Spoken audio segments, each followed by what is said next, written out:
it's always a test retest. Like I'm doing something, I'm retesting. And if I see even a glimmer of hope and change in what I just did to improve that, then it's okay, how much did I improve it in that moment? And then in the next time I see them a day or two later or whatever, the next day, did that change stick or did we backslide? And then that's also giving you information of, how fast you think you might be able to progress them.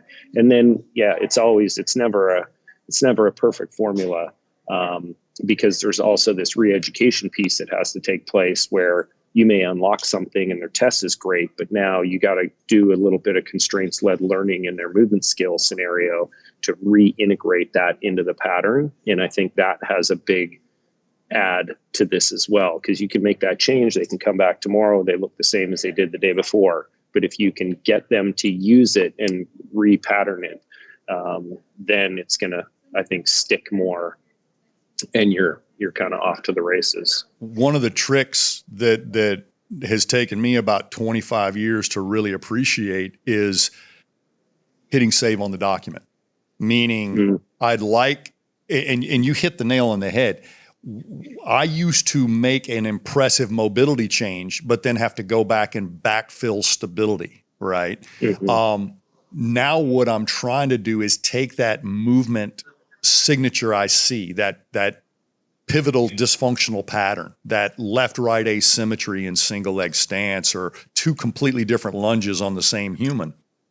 And what I found is corrective strategy works. Test, retest, corrective strategy works. But what we also started doing is doing corrective strategies and then having somebody get on a jump box or do about, minute and a half worth of plyos or pretty hard impact.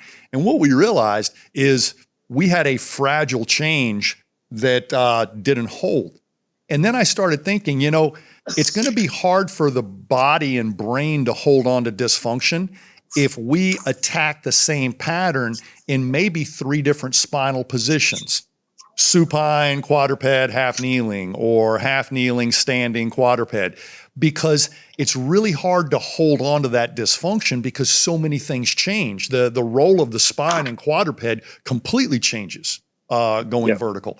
And so that was the trick. You don't just bang on the pattern at a single station like 3 sets of 10 chops and lifts to the left.